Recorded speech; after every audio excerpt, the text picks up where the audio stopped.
Hey everybody, welcome once again to the Wrestling Inc. podcast. I'm Glenn Rubenstein, joined as always by Wrestling Inc.'s own Raj Giri, and today, back for a guest appearance to talk about SmackDown last night, we have David Bixenspan. David, how's it going? I'm doing well. How are you guys? Doing well, man. Doing well. And by the way, I saw on your Twitter last week that your ebook is out about Paul White's attempted boxing career. I have to say I read the article that you wrote about that, and I look forward to getting that ebook and reading the expanded material. Thank you. Yeah, it's called, same title as the article, The Great White Hope, with White spelled the same way as Big Show's last name, Wight. You can get it on Amazon for Kindle. You can get it at PayHip, at Smashwords, maybe some other places that Smashwords syndicates it to as well. Only not books. Only $3. Has the article from SB Nation plus a lot of various bonus material, including Vince McMahon testifying about the original booking plans for WrestleMania 24. So check that out. Of course, you can also just search for my name on those places, and you should be able to find it there as well. Thank you for giving me room for that plug. No, of course. Thanks for coming on the show again. And that article was fantastic. I really look forward to the book. If you want to read about Big Show attempting to box, it's a really fascinating story. So today we're here to talk about SmackDown, talk about the second live SmackDown of the new era. We could also talk a little bit about Talking Smack, the new post show that the WWE Network is doing after SmackDown. And we're going to get into the show in a second. Just quickly, I want to thank the sponsor of today's episode, which is Host Papa. You know about Host Papa. They have awesome web hosting solutions, cloud-based productivity tools, perfect for small business owners, digital entrepreneurs, and freelancers. Go to hostpapa.com/wrestling. Use our promo code WRESTLING to save 15% off their popular shared web hosting packages. That's hostpapa.com/wrestling. So, big picture thoughts about last night's SmackDown. Raj, to you first. I thought it was a good show. I thought it was, and we'll talk more about this, but I thought it was better than Raw by a lot. It never really dragged. I thought it went by fast, and yeah, I thought it was the better show this week by far. David, of the two, which did you prefer this week? I'm kind of even this week. I mean, I think it kind of depends on what you were looking for in each show. You know, last week there was a fairly big gap because Raw was just such a fantastic show. This week, honestly, for just straight up enjoyment, I think I'd maybe say SmackDown edged it just for the whole Eva Marie shtick, which was probably my favorite thing on either of the two shows this week. Okay, so we're definitely going to have to talk about that when we get to it. So let's start with the top of the show. So we open up with Shane McMahon and Daniel Bryan backstage talking about what happened at the end of Monday Night Raw when Randy Orton showed up and RKO'd out of nowhere Brock Lesnar. And they were talking about, we need all this extra security. What if Brock gets in the building? Daniel was talking about some of the matches coming up that night, including a triple threat for the Intercontinental Championship contender spot, which was going to have Baron Corbin and Apollo Creed. He dropped that, which, the internet and Daniel even made note of later in the evening. But it was funny that, I was still a little in the mindset of the old era because I actually wrote in my notes the first thing was Brock Lesnar's not showing up on SmackDown, thinking how things used to be where I was like, oh, yeah, Brock's really going to show up on, they're going to waste it on that show. But in the new era and to juice the ratings, I mean, don't want to spoil it too much, but I'm assuming if you're listening to us, you watched the show. What do you think about them continuing that angle, Raj, as we head towards SummerSlam? I thought it was, I'd prefer them, a week after, 2 weeks after the draft to kind of, not already be mixing, but, they kind of forced their hand with, drafting them onto separate shows. So if you're going to do it, at least, doing it this way, I thought it was fine. I thought it was good that they had Lesnar appear on SmackDown rather than just have Orton on Raw because it made SmackDown feel like a bigger show by doing that. Yeah. No, and what do you think about doing the cross show already in week 2, David? We talked about this on Monday Night's Raw podcast, but this idea that they have this whole card that they're sitting on of, hey, having, sort of an invasion between shows. What do you think about them literally busting this out the very start of the week 2 of the brand split? I mean, I kind of have the same feelings as Raj. It's that they shouldn't have, but this is the match they wanted to do, and they put these guys on separate shows, so there's not much they can do. I mean, at the bare minimum, if they're going to do it, they're doing it the right way. They're clearly delineating each guy as an outsider on the other guy's show. They're making it an event when each guy appears on the other guy's show.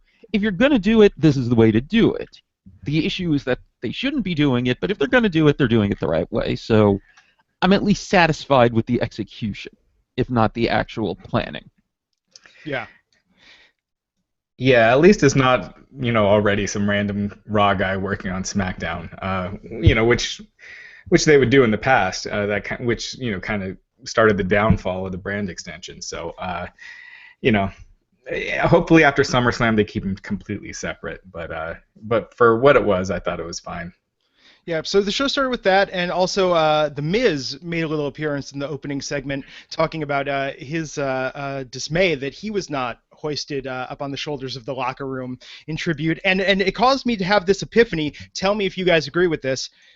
SmackDown and Raw are kind of like the Muppet Show, in the sense that it's behind the scenes of a show that puts on a production, and I wrote, if SmackDown is the Muppet Show, The Miz is Miss Piggy.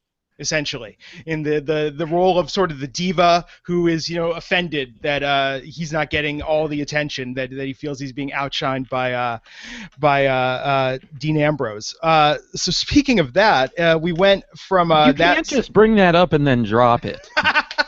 I'm telling you, isn't it kind of there, right? I mean, I don't know if you were a big fan of the Muppets as a kid, but I mean, Ms. Piggy. That's now how I'm thinking about his shtick. It's very similar. So if The Miz is Miss Piggy, I guess that would mean that Shane is Kermit, Daniel Bryan is Scooter. Actually, I think Daniel Bryan is kind of Kermit-esque, right? He's more Kermit-esque, but in the hierarchy, he is Scooter. Yeah. I do gotta say this. I think two authority figures in the same segment is overkill. Yeah. You just kind of had Daniel Bryan just kind of sitting there, kind of watching Shane do his thing, and I feel like if you got two authority figures, one should be kind of left, making more rare appearances, like have Shane appear maybe, and Stephanie as well for that matter, just appear maybe every couple of weeks when there's a big angle or a bigger angle. Having them appearing at the same time, in multiple segments, it just kind of, it's just overkill. Well, and it's, what I talked about, I think in my first appearance on this podcast when we were speculating about who was going to be the GM of SmackDown, that was my concern, Raj, when you predicted Daniel Bryan, is that they get along so well with Daniel and Shane that to have those two figures and no conflict, no clash. I mean, with Mick and Stephanie, I think they're going to build to that. It seems like they've already acknowledged some disagreements they have, but I feel like with Daniel and Shane, they both come across as incredibly likable, good guys. So it's a little tough to really make it dynamic, to have them both in the same segment especially. Yeah, I just think you should keep Daniel on as, more of a regular TV performer, and Shane just, keeps his appearances a little more limited.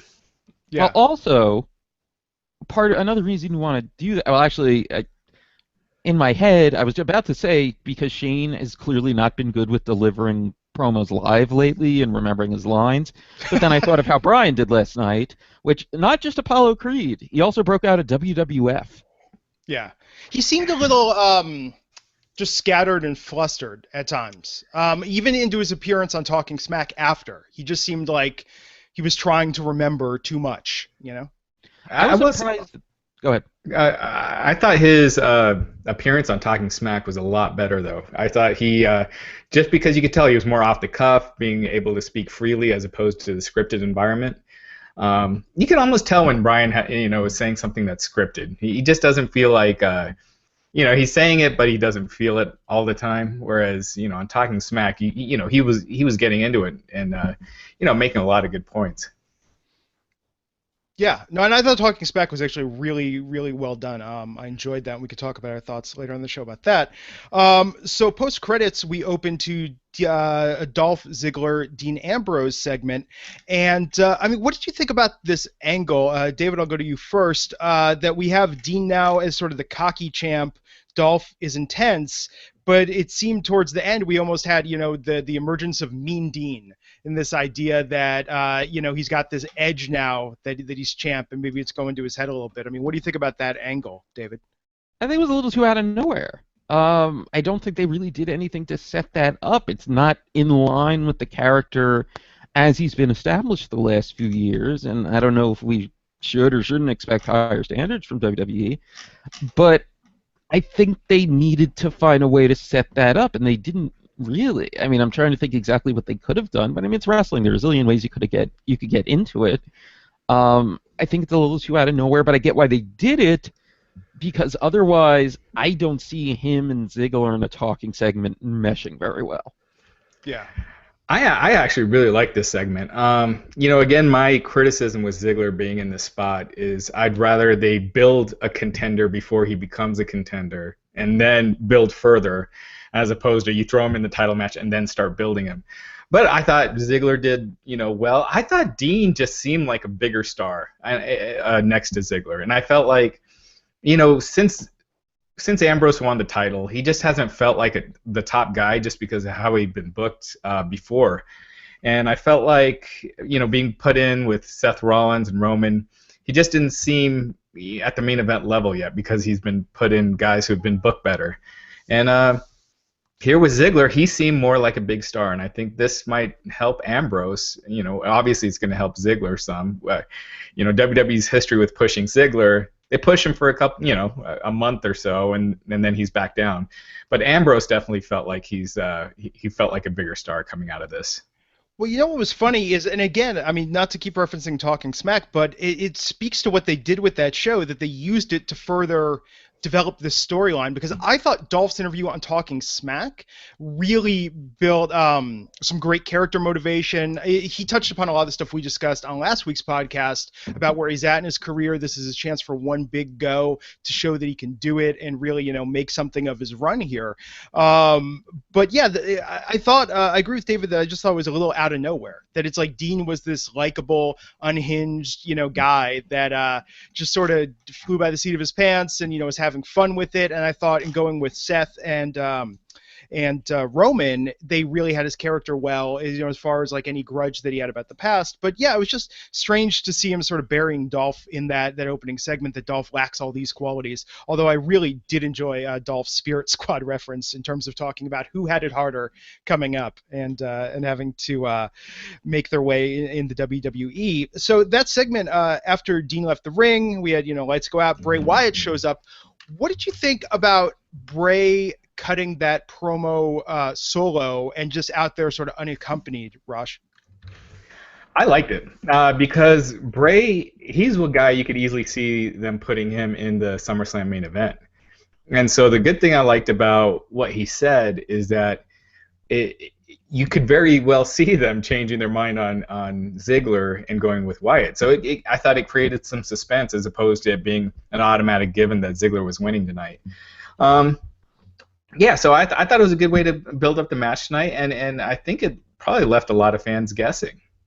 Yeah, no, I really thought up until, and we'll talk about this when they start the match, I really was like, oh no. Based on the reaction, they're changing some things in creative for SummerSlam. They might put Wyatt into that role. It seemed believable. David, what do you think about how they're setting up Bray's solo run here? I don't know. I'm not a fan of his shtick. I feel like it just grew tired on me. I'm trying to think exactly when. I mean, it's been a while. I don't think he's mixed things up enough. He really hasn't been that dynamic in the ring since early in his run. It seems like they're trying to rebuild him a little, but then he lost kind of immediately after they tried to set him back up as a singles guy. But I did feel like that was a good way to build up Ziggler further. That it really felt like, oh, Ziggler's not really going to be at SummerSlam. This was all just kind of a diversion to set up Wyatt being in the match. But then they changed that around and Ziggler won and he got a nice win. I feel like a better win and a win that establishes him a little better than last week. So for Wyatt, I feel like it's all kind of a wash for me. But I feel like overall the whole thing was kind of a net positive. Yeah, I definitely did think like Wyatt was getting a new head of steam when they were starting to turn them babyface before he got injured. So yeah, his act has gotten a little stale. He's trying to, he's changed his look a little. He's trying to freshen up. But it's obvious that he's not completely out of the Wyatt family right now because they had Eric Rowan come later. So yeah, yeah. But I think he's probably the third biggest star, regular star that they have, fourth at least. So you got to protect him.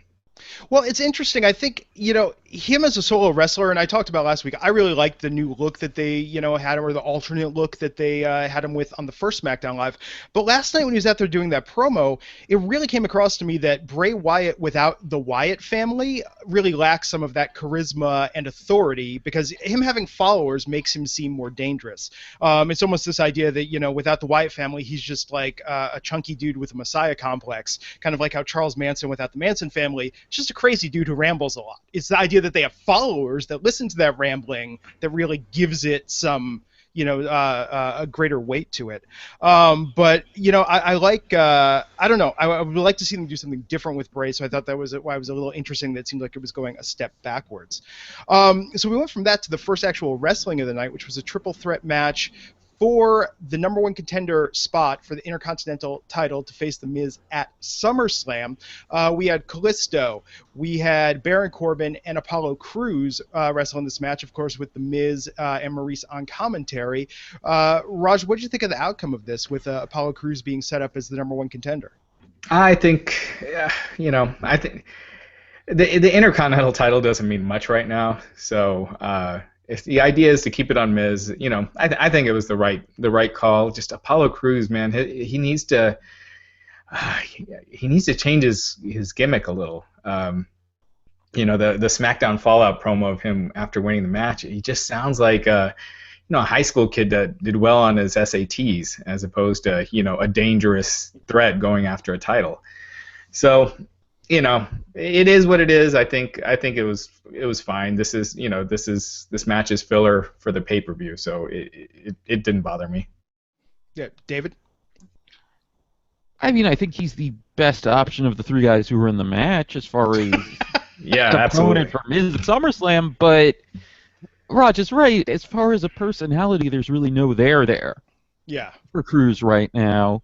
I'm curious how the match will go. I think maybe they'll even go with him as a champion and kind of do something from there. But as it is right now, they haven't really given anyone a reason to be invested in him. I mean, at least in NXT, they kind of, as they have with a lot of people, kind of figured out to do sit-down interviews and stuff with him that fit him and kind of let him establish himself. And on the main roster, he hasn't had anything like that. And I mean, I remember, it even makes me think about how on Monday, just kind of the Twitter reaction, I saw some people saying the way they were promoting the Balor interview seemed like they were promoting it as a sit-down. I remember I retweeted a friend of mine who was like, oh, good, they're giving a Balor a sit-down interview. That should be better. It should hide its deficiencies as far as a talker. They did end up trying to camouflage that, but doing a live in-ring. I think they need to be a little more flexible with something like that. Crews is a great example. That even if it is scripted, I think it's easier for the wrestlers to deliver scripted lines in that environment than it is for them to deliver scripted lines in ring doing that type of promo.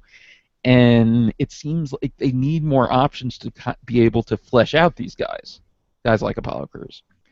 Well, it's weird. I mean, it seems, since he debuted at TakeOver last year on NXT, everyone likes Apollo Crews. Everyone agrees he's an amazing performer and an amazing athlete. They just, I feel like we've never gotten that other side. They've never taken it from there and developed it and made him a fully fleshed out character. He's still, in my mind, just a more polished version of what we saw at TakeOver last year. Yeah, he seems like someone to me that I would probably put in a tag team or something for now, even if it's with someone random, just to kind of establish him and let him find his character a little bit before having him be a singles.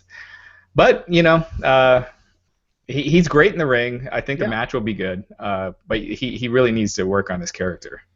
One, it's interesting. I mean, do you guys feel like this is sort of now taking us, with The Miz having, over 100-day plus title reign as the IC championship, that this is no longer becoming sort of the smart internet fan belt, that the IC championship is now something different than maybe what it was for some time preceding?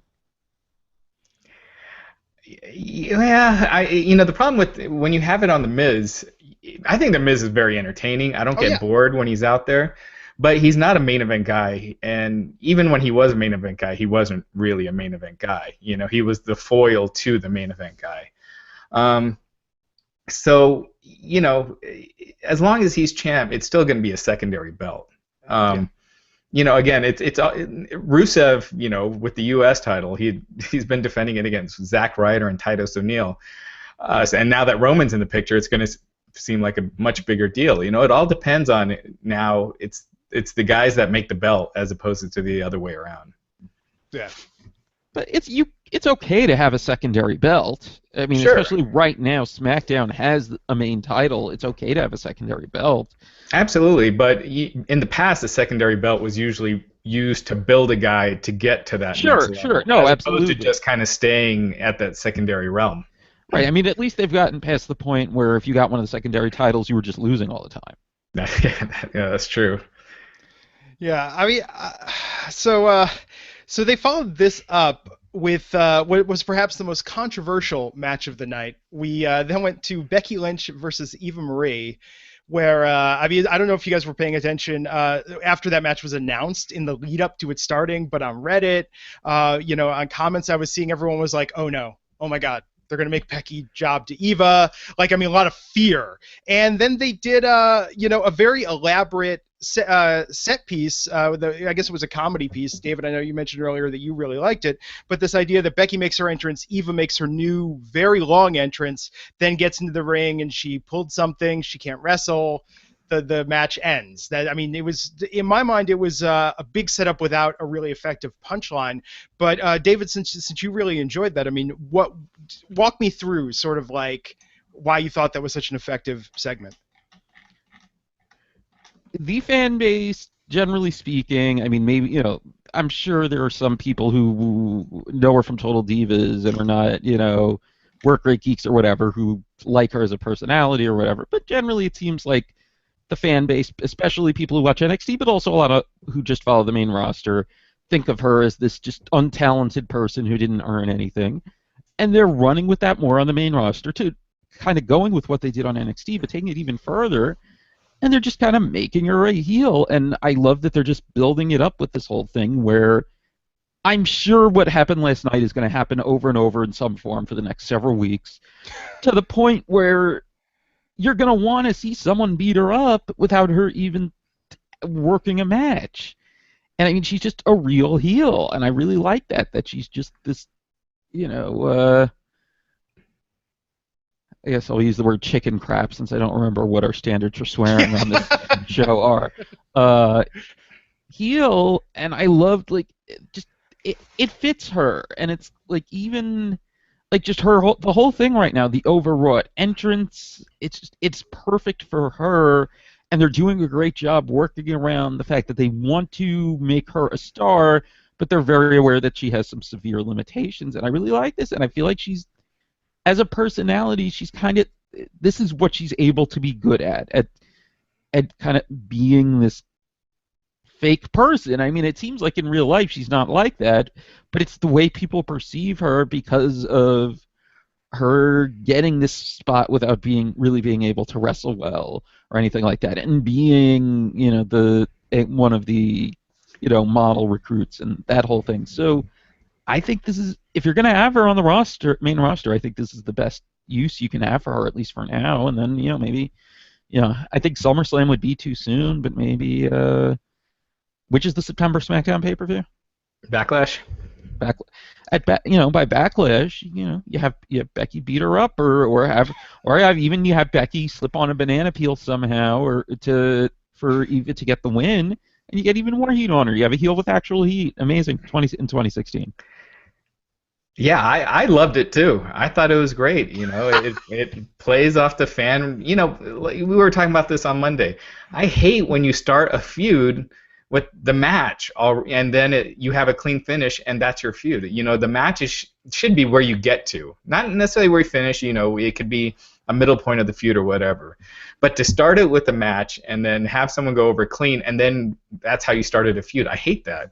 And this way, you establish Eva Marie as a heel. Eva's got that fan backlash that Roman has, except Roman can actually go in the ring. But Eva, she can be a great heel. Build that up so finally when she does have to wrestle, and you have Daniel Bryan finally, like David was saying, at Backlash, saying like, if you don't wrestle, you'll be suspended. And so finally, when that match comes, you have all that heel heat on her. So I thought this was great, and like David said, I thought it established her character.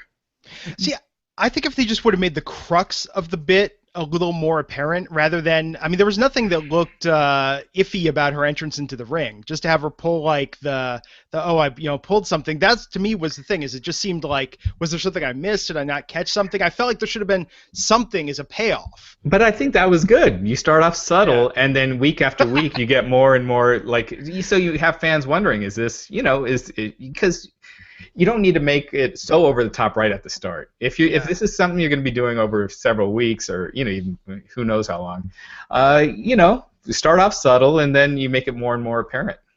Yeah, I just think as opposed to the Braun, I think the Braun bit is getting a lot more polished and better. Now I think this week's was better than last week's. I like how they're developing that. Again, same punchline, but it's a good punchline. I just felt with this that it was like, I don't know, just a little confusing. But if this is going to be your new gimmick, I just want to ask that it's shorter next week, because it seemed like a very long segment for kind of like a minimal joke.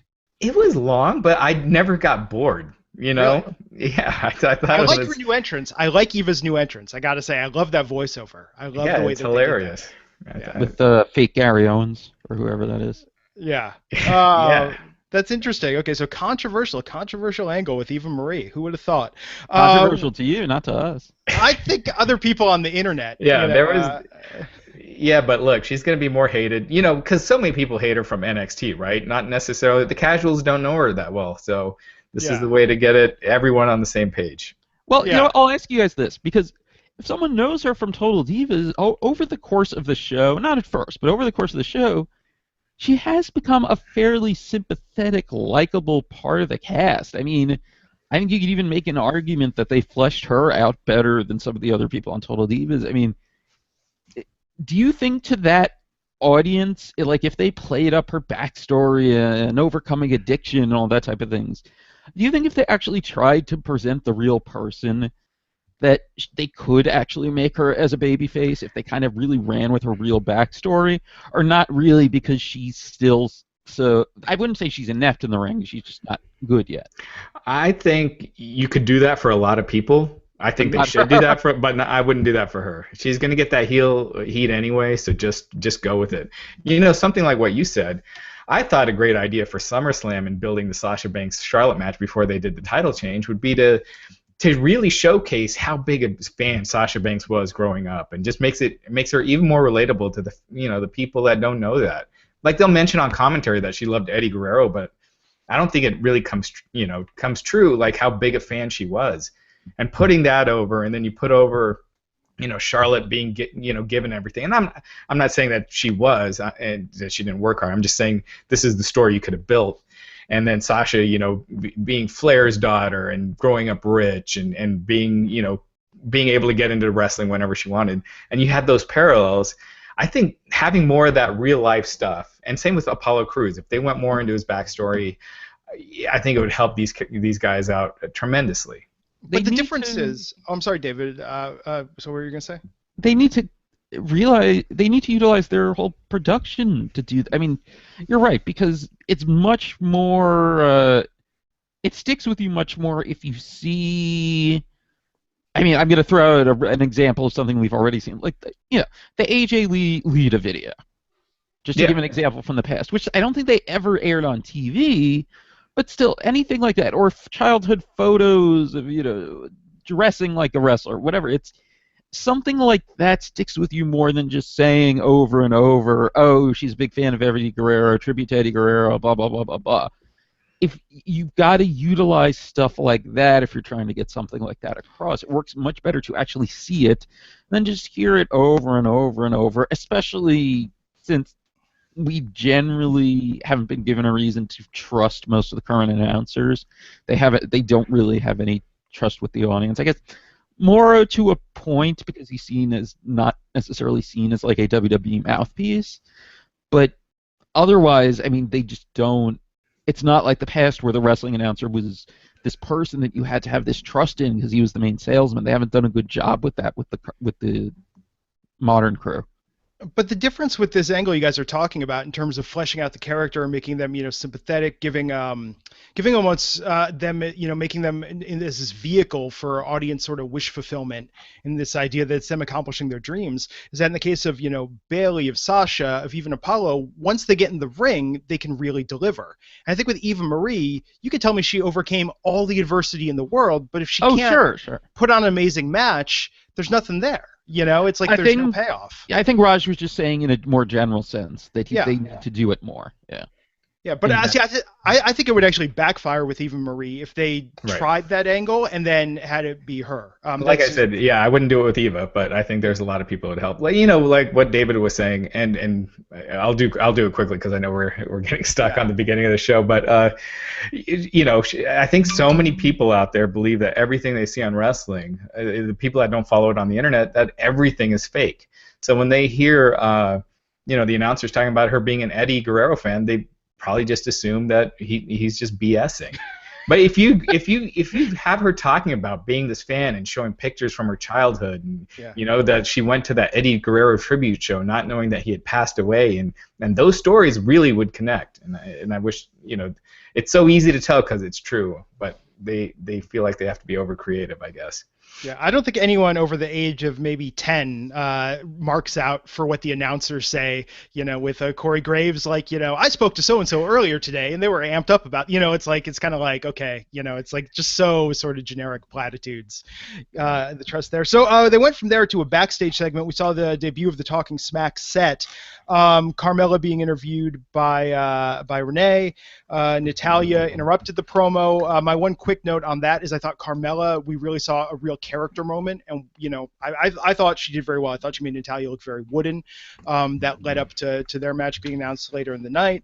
Then we had the announcement that American Alpha's debut was going to be coming up next. I mean, so what did you think of that debut they did, Raj, against the Vaudevillains? I thought they looked great. I think they over-rely on their people's popularity in NXT, carrying over to the main audience, especially in certain markets. But I thought American Alpha looked awesome, and they keep doing that, and they'll win. They'll win over the fans that don't know who they are. But that they should be the first SmackDown Tag Team Champions. I think if you really want to get the titles over. Yeah, David, what'd you think? I mean, yeah, basically the same thing. I mean, Vaudevillains were the right guys to put them with to kind of run through. And, they, like Raj said, they are, I think, putting a little too much trust in the idea that all of the audience is familiar with NXT. I wonder if that's almost a thing where they feel like they shouldn't act like it because then it's somehow saying that NXT is not a success. But anyway, as far as American Alpha, I mean, I think they're going to do really well on the main roster. I mean, it seemed like the crowd liked them as the match went on. They have a crowd-pleasing style. They're both very charismatic as babyfaces, especially Gable.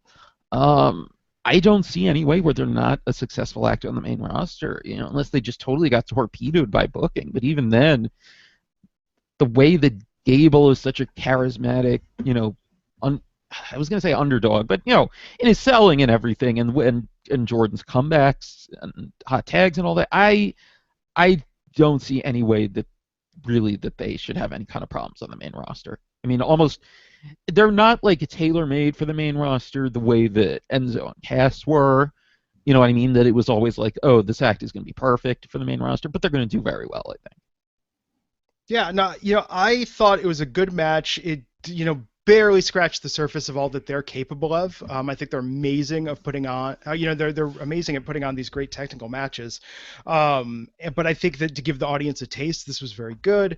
And, my main note is just that they've got to start selling those Gable towels. I mean, WWE Shop has a hookup for towels. They sell towels, but that Gable one, I feel like if they're running with that and going with that, I feel like that's going to become a big piece of merch for them going forward.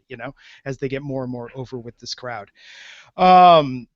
So in a second, we're going to talk about what happened next on SmackDown Live, which was AJ and John Cena facing off in the ring. But just quickly, want to take a minute to thank the sponsor of this episode, Host Papa.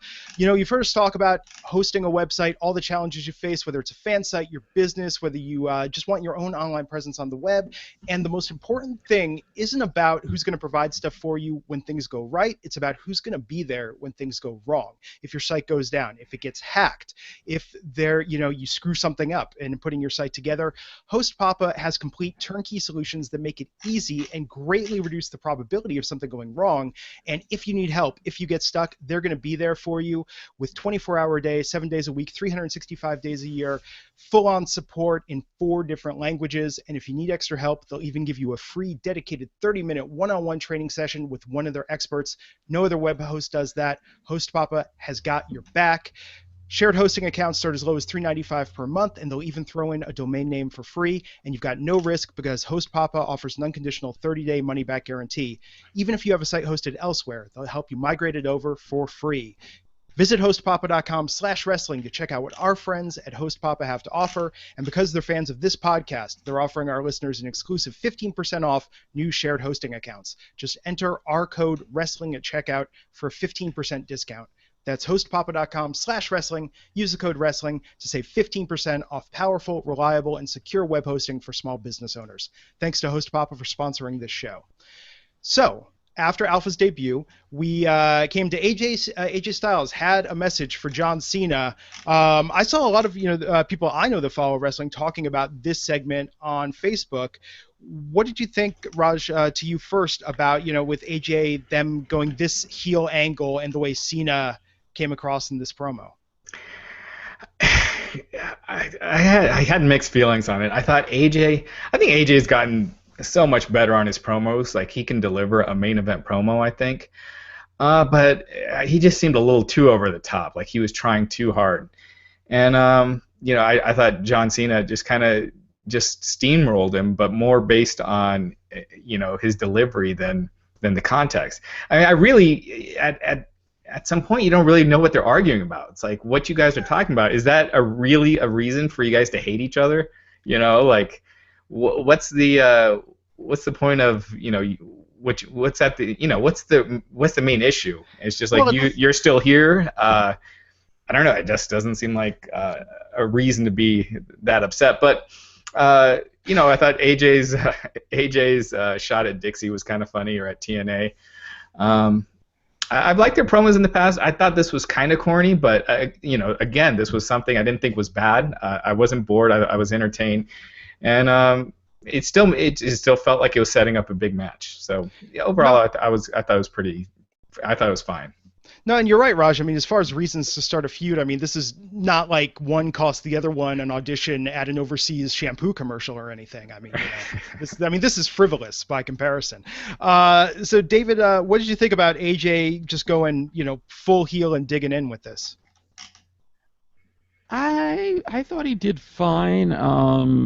I feel like almost the whole Daniel Bryan reaction to the promo is probably the bigger story than the promo itself. Now, I did not see Talking Smack. I only read about the comments. So, I mean, does it read as, like, genuinely offended? I mean, it reads as like he was genuinely offended. I mean, watching it, did it come off like he was actually upset with Cena, or like he was working a little bit?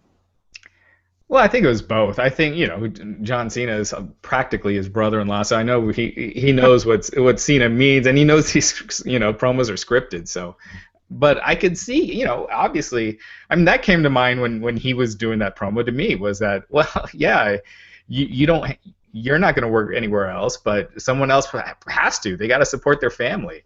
So that seemed very what's the word? It's a weird line for a babyface, regardless.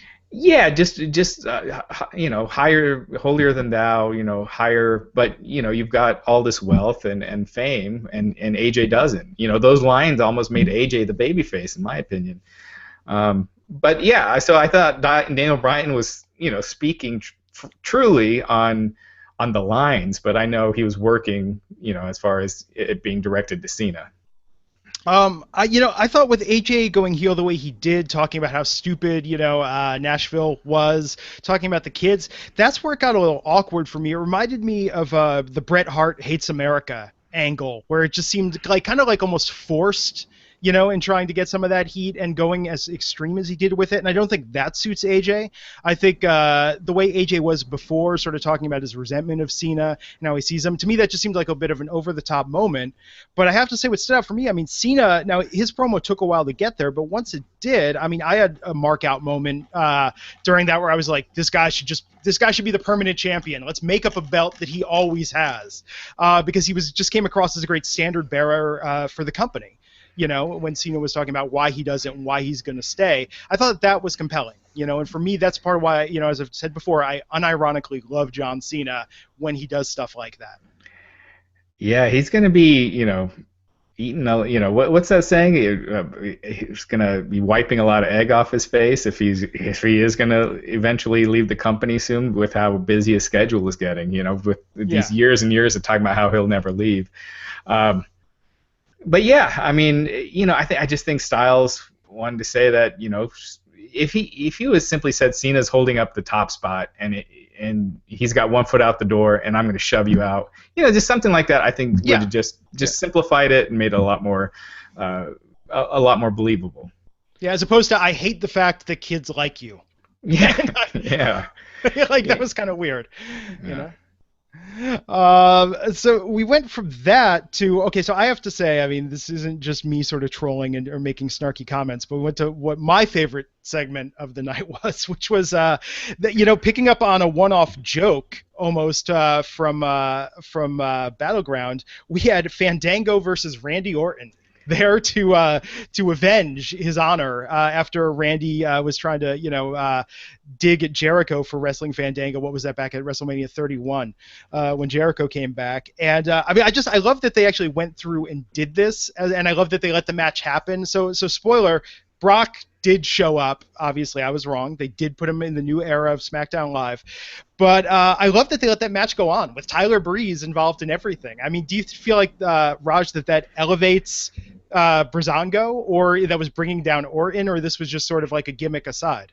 Yeah, I mean, it was just it's just kind of a squash match. But, there is a little bit of a story there, so I wish they would have basically instead of just mentioning it on commentary, actually done a little angle or like an interview with Fandango challenging Randy Orton for what Orton said about him, and then Orton accepting, something to just throw a little bit of something on a match that, has a little bit of a backstory. But that being said, it was really all a setup for Lesnar to come in, and it just, I think to fans, knowing how rare Lesnar appearances are, it just made SmackDown seem like more of a even playing show.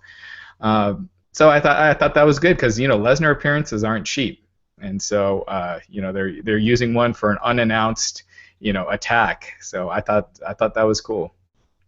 David?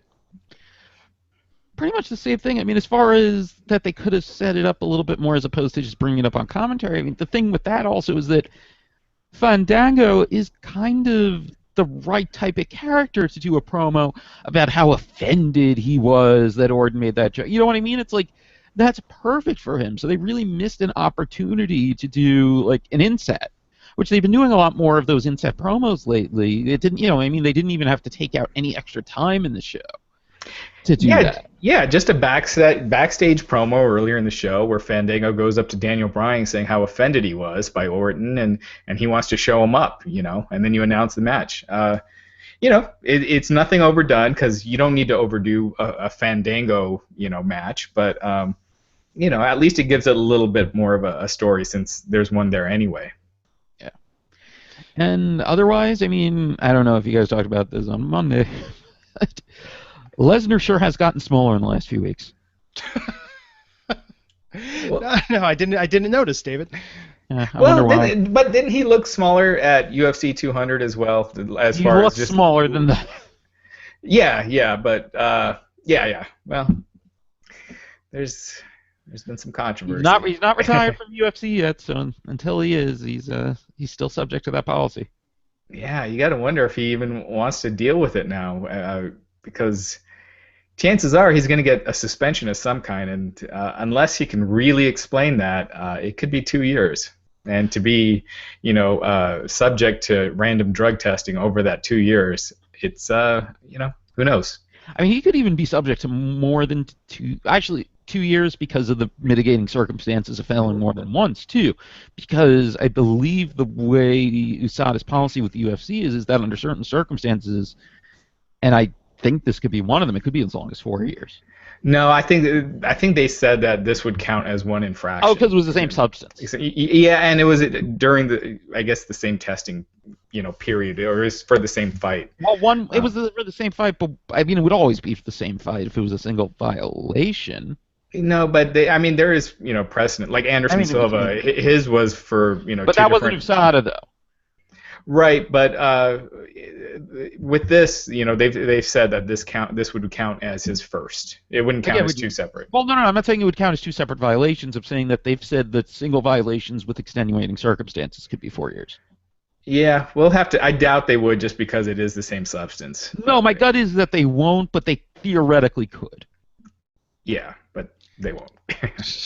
But isn't Brock's attitude though that he has enough money at this point? I mean, wouldn't he be content just to go hang out on his farm and not have to deal with all this? Well, $6 million for one night's work, though. $6 to $8 million or whatever true. He made. That's. But you could always use a little more. Exactly. He could use a new tractor. Especially coming off of. Obviously it's not going to be a win anymore. It's probably going to be overturned to a no contest. But still, the visual that most people saw was Brock Lesnar being dominant. And so if he can somehow get away from this with a 6-month suspension or something like that, there would still be a ton of interest to see him fight, a bigger, an upper guy, or even, theoretically could. I don't think you could throw him against a champion after what's happened, but before the USADA violations, you could have. Well, maybe by that point, if he has a suspension, I mean, CM Punk will be so established as the dominant force in UFC that, come on, guys, the match makes itself. It's coming up 1 month. No, I'm really curious. I mean, I love CM Punk, but I'm really kind of nervous for how that's going to go. Yeah. There's been a lot of build. I mean, similar. This actually, in my mind, that's what I was thinking of. David, reading your story about Big Show's boxing career, was it that it could be another situation like we could have all these years then for if it happens, but it could still be a lackluster result. Well, Big Show never even had a fight booked. Yeah, I know. Punk's been doing this now for, I think he started training a few months after the announcement, so, I mean, it's closing in on 18 months. Yeah, so we'll see. I mean, I am scared though for him. No, but he's CM Punk's been putting in the time, getting in shape. And speaking of getting in shape, we want to remind everyone to don't forget to try out DDP Yoga, specifically their awesome Max Pack. It's used by the likes of Chris Jericho, AJ Styles, John Cena, Goldust, and tons of other WWE stars who love using DDP Yoga. And hey, you can get a special offer with 3 months of the app for free at ddpyoga.com/wrestlinginc. Also, The Resurrection of Jake the Snake, now available on iTunes, Google Play, PlayStation, Amazon, and Vudu. Make sure to check that out and tweet at DDP Yoga. Let them know that we sent you. You can also see the film on DVD, Blu-ray, and Netflix. If you haven't watched it yet, you need to see this. It's as good as you've heard. We want to thank DDP Yoga for sponsoring the show. Also, be sure to check out Trendy Butler, a fantastic clothing service that does all the work for you. I've tried it out. The shorts I'm wearing right now are from Trendy Butler, and they are my favorite pair of shorts. I wear them all the time. I mean, it'd be kind of weird if I get up and I guess I'm showing you my shorts. But my style is t-shirt and shorts in the summer, and what they do is they take your style profile, and then they have a stylist hand-pick clothes that cater to you. So they took my style and sent stuff that I would wear, but it's an upgrade. And for only $65, you get over $150 in designer clothes. So make sure you use the code Wrestling10 when you sign up, and you get an additional $10 off. So you can find out more at trendybutler.com or on Twitter at twitter.com/trendybutler. Awesome, man. So we went to, after that, the main event of the night. Well, actually, before that, we had a quick no match that happened of Natalya versus Carmella. It seems like they're setting up this angle. Carmella came out, did a new entrance, little new spiel at the beginning that I don't know about you guys. I thought that's the only thing she stumbled a little bit on for the night was that was maybe not as smooth as her previous one. But what do you think about that as the angle going forward of Natalya being used as this feud to build Carmella? Rush? Again, this is something I like. I like that they establish a feud before getting to the match. The only thing I didn't like is that they did this for both women's matches on the same show. Yep.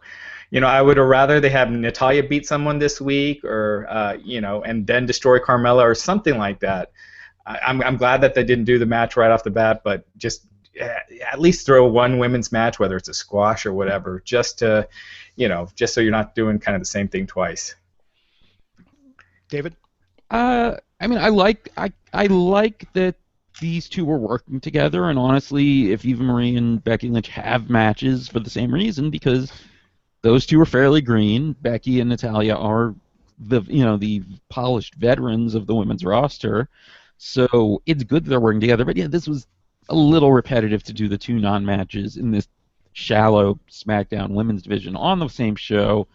Other thing I noticed during the Carmella talking segment earlier in the show, her extensions are really bad. Like, they did not look remotely like they're growing out of her head, and it just made me think about it. I get why they kind of like the extensions, and that it makes things look more dramatic with the hair flying back and all that, but they need to kind of tone down how samey it is with all the women having the same hair and all that. It's a little too uniform. Yeah, that's interesting. Does any women's wrestler in the WWE have short hair or shorter hair? Or even not have extensions? Yeah, I mean, it's not as bad as it was during the Divas era. I mean, you know, it's not as cookie cutter, like, let's just, you know, send them to the same stylist and give them the same look. I mean, I like the diversity of looks, but you are right that long hair is consistent. And she looked like she literally looked like she was wearing a wig. I mean, hers was especially, this was like 1999 Sable. You know what I mean? She didn't look like it was her hair, but it's I also feel like if they're doing something like that, it's like they're still, it gives off, if it's that obvious, it gives off the message that they're still being more image conscious than I think they'd like to come off. You know what I mean? Obviously they're gonna put obviously still they want the women and the men to look a certain way, but I think if you have something like that with the obvious extensions and all that, I think it makes you get what I'm saying? Like, that it makes them seem more preoccupied if everyone on the roster has something like that. I mean, I think in general, to me, it's not a male or woman thing. I think in general that they should try and put whatever they do, it should just be of high quality, that it doesn't distract you. And I'll say this, that it looked like AJ Styles was wearing a lot more foundation, or maybe like had some sort of spray tan last night. I mean, and this isn't a critique of appearance, because I mean, I'm certainly not one to critique anyone's appearance or style, but I just think if you're going to present something on TV, present it well. You know, you spend a lot of money on this show. Make sure you can't see the seams.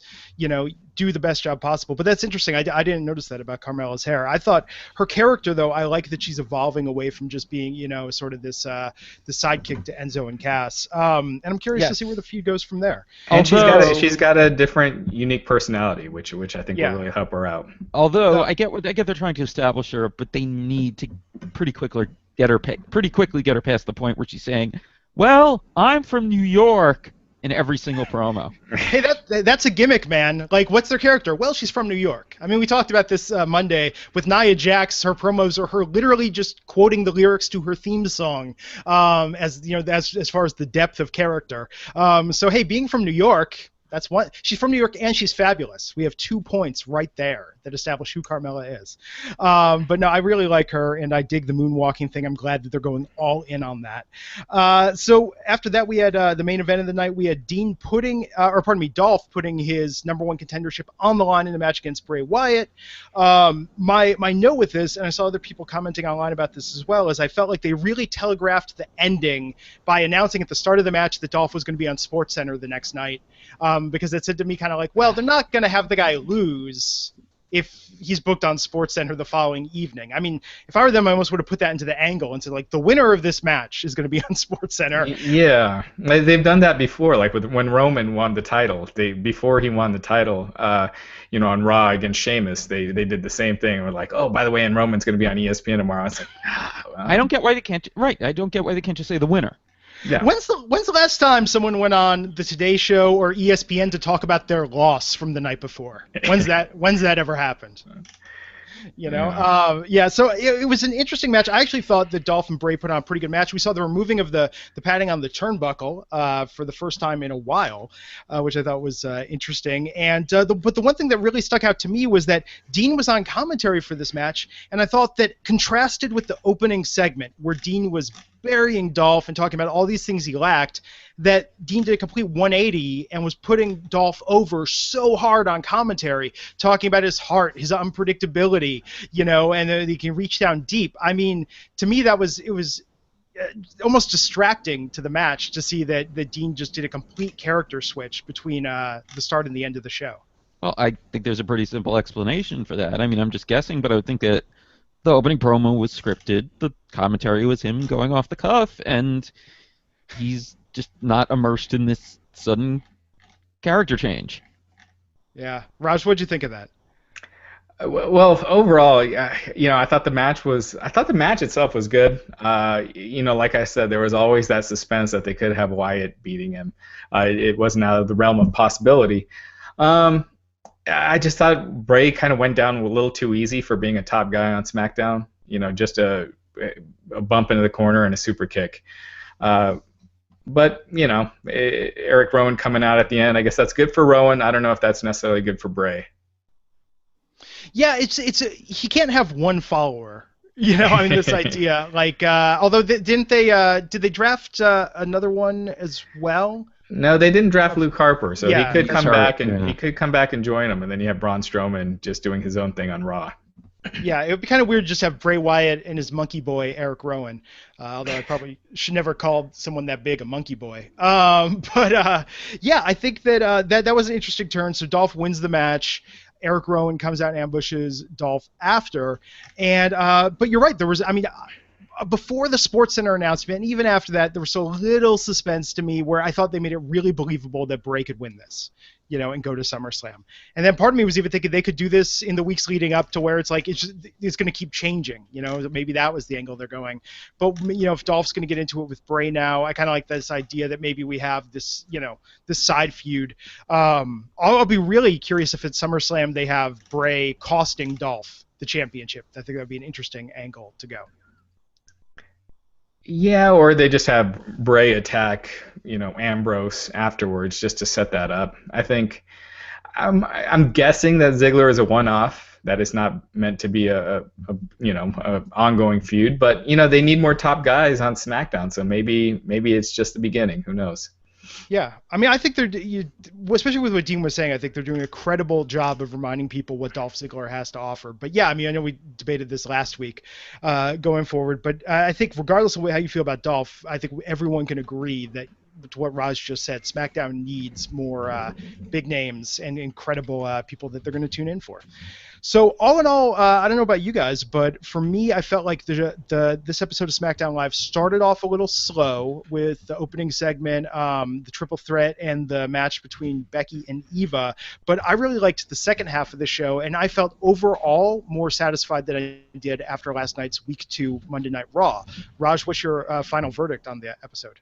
I agree. I thought it never really dragged to me, and I thought it was easily watchable. I thought it was much better Raw. I thought the advantages of being 2 hours and really showed here. I'm not digging David Otunga on commentary, but Morrow by himself, can do a great job. Yeah. David, what did you think of the episode? Your final verdict? I mean, I enjoyed it. As opposed to Raj, I actually thought that Otunga made a surprisingly decent showing. I don't think he's where he needs to be yet, but I think he did okay. The problem is just that it just doesn't seem like Morrow really has any chemistry with JBL or Otunga yet. Whereas he did kind of right away with Lawler. Like, whatever it was, Lawler just seemed so into the idea of working with Morrow and being reinvigorated that right away they had a very good back and forth, whereas he doesn't really have that with JBL or Otunga yet. But I think Otunga did a decent job as far as the show. Yeah, I mean, It was an enjoyable show. Some weird stuff like we talked about, but enough bright spots that overall I enjoyed it, and I think we had a pretty decent back-to-back slate of main shows this week. I thought Otunga did better this week, but he has those moments, and I talked about this last week. He just has those moments where, to me, he sounds like, when your local news station lets a high schooler come on and do a report about their community? Like, I feel like Otunga has those moments where he just sort of says some sort of platitude thing, like, this will be interesting to see, or that's right, it is often like he just sort of chimes in with something that doesn't really say anything. And that's where I get my hiccup with Otunga is, but I did think he was better this week. And he'll come into his own, but to what you were saying about Lawler, I mean, there's just, no comparison. I mean, when you look at his experience versus Otunga's in doing commentating, and obviously Otunga, he'll come along, he'll develop. So Raj, we have some questions this week. Well, let's get to Paige, Alberto Del Rio. Dave Meltzer recently reporting that Alberto Del Rio has an out clause in his contract in September. Kind of followed it up by, speculating but hinting that the major reason that Del Rio and Paige are on separate brands is because of Paige's social media posts. And we had mentioned that before. And after the draft, Paige had removed all her social media posts, put them back. Paige has been removed from the upcoming WWE tour in Australia and New Zealand. Yeah, it'll be interesting to see with both of them, with Del Rio and Paige. If Del Rio does indeed have an out clause, if that's something we'd want to utilize, because he hasn't, he was making really good money with a far easier schedule and being booked as a top guy, whereas he's kind of nothing right now. Yeah. David? As far as Paige, I gotta say the whole thing, her being pulled from the tour and the timing, it makes me a little worried about her. I mean, actually, to the point where it seems like it's probably a good thing that they pulled her from the tour, because it was after Money in the Bank, so we're only a little over a month removed from whatever actually happened in Vegas. Which, to recap for those who don't remember exactly what happened, photos showed up online where it looked like she was maybe being arrested or something outside of her hotel. It didn't turn out to be that. I talked to the public information officer for the police. It was a weird thing where, because technically it became a medical situation, so they couldn't actually name her, but they could call her the woman in the pictures, and she was the woman in the pictures. All they would say was that the woman ran out into traffic. Some cops who were already there for an unrelated incident were flagged down by people who saw what was happening. They intervened. She ended up being sent to the hospital, and that's all they'd say. I know Del Rio had his own version, but I don't entirely believe that's all that happened, or that that's even what happened, because I talked directly to the cops about it. His tone, the cop, when I talked to him, was that this was a fairly serious situation. If you go by the social media post too, I mean, not to be armchair psychologist on it, but seems like there's something going on. Whatever it is, I hope she's okay, and that this time off is good for her. And yeah, but it seems like there's a fairly dicey situation going on that we don't know all the details of. Raj? Yeah, I guess, and finally the stuff with Jimmy Snuka this week. The prosecutors, which is kind of odd, asking to have the case thrown out because they wouldn't allow Snuka to undergo outpatient treatment, and I guess the prosecution felt like the case was a lost cause at that point. David, have you been looking into this? Yeah, it's a weird thing. The prosecutors, I guess, feeling it's frozen at this point, there's nothing else that's actually going to happen, asked the judge to just dismiss the charges at this point, and of course the defense went along with it. The judge was like, no, let's see what happens, even though both sides were saying, well, if you're agreeing he has dementia and that, obviously that wouldn't get better, what is there to wait for, especially if you're not going to give him treatment. But the judge, she wants to kind of wait it out and wait till the next hearing at least before moving further, and that's still several months from now. Although, worth noting that it was brought up, the whole WrestleCon thing, that he had been listed on the list of guests for autographs at next year's WrestleCon, WrestleMania weekend. That came up in court, and Snuka's defense attorney Seemed like he might have fibbed a little bit because he said, "Oh, these autograph signings, they'll bill Snuka as appearing to get more people to buy tickets," but that's not something high spots would do. They are fair above board when it comes to this. They're the ones behind WrestleCon, so not sure what to think of that. But yeah, for now at least, looks like the case is continuing. I don't know if anything is actually going to happen, effectively, but for now it's still going on, and there'll still be the next hearing in several months. Cool. Well, I'm sure we'll keep following the story as it develops.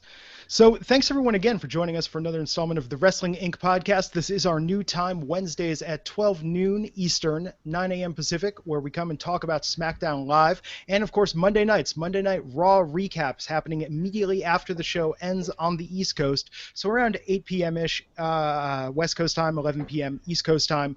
Monday nights. We'll be back this Monday. Matt Morgan will be joining us again. Do you want to... Yeah, he'll be with us every week. Yeah, so look forward to that. We had a great talk on Monday. David, thanks for joining us today. Again, check out David's ebook, The Great White Hope, available now everywhere finer ebooks are sold. You can find us all on Twitter, and we'll see you back here Monday to talk about Raw on the Wrestling Inc. podcast. Take care.